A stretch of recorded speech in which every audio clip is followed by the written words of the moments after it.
যে আমি অত্যন্ত অসভ্য এবং বর্বর মেয়ে, আর সেই জন্যই আমার স্বামী আমাকে আজ এই কথাটা বলছে।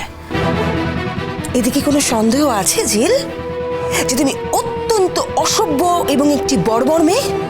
এতে কোনো সন্দেহ আছে? শোনো মেয়ে, তুমি কিন্তু এখনো আসল কথাটা বললে না যে তুমি ঠিক কোথায় যাচ্ছ।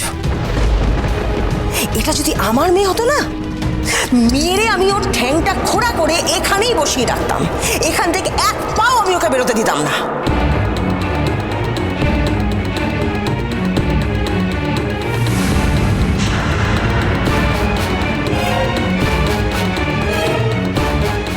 নাও মারো।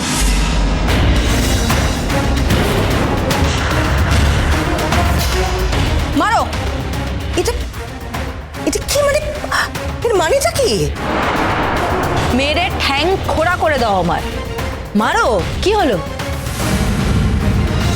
তুমি আমার ঠ্যাং খোড়া করে দিল, ওই খোড়া ঠ্যাং নিয়ে লাফাতে লাফাতে আমি যাব। তাও আমি কাউকে বলবো না আমি কোথায় যাচ্ছি, কেন যাচ্ছি।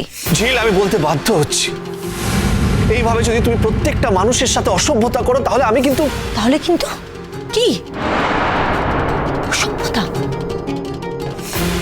আবার এই কথাটা বললে? এই দুবার কথাটা বললে তুমি।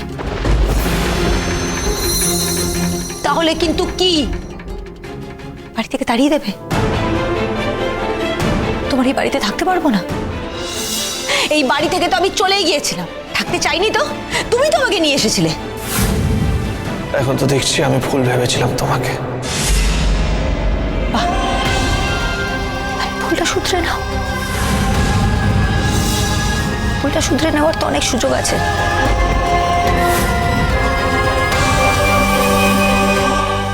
শুধু একবার বলো, আমি চলে যাচ্ছি, আমি থাকবো না। চলে যাবে বলেই এত ঝুটঝামেলা করে বিয়ে করলে?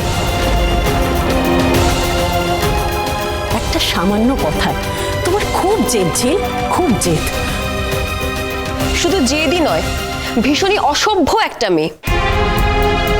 কোথায় যাবে বলে যাবে না, শুধু যাওয়ার আছে ওর একটা জায়গায়। বুঝতে পারছি, অনুতাপ করছো তো, সবার খুব অনুতাপ হচ্ছে। ঠিক আছে, যে কথাটা তোমরা সবাই মুখে বলতে পারছো না সেটা আমি করে দিচ্ছি। আমি চলে যাচ্ছি বাড়ি। যে কাজটা করতে যাচ্ছি সেটা করে আমি সোজা আমার মায়ের কাছে চলে যাব।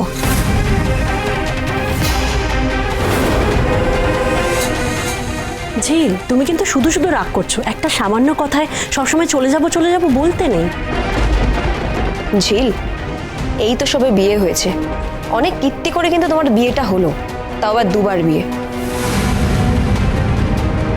সত্যি সত্যি যদি কোনোদিনও এই ঘটনা ঘটে তখন কিন্তু পস্তাবে।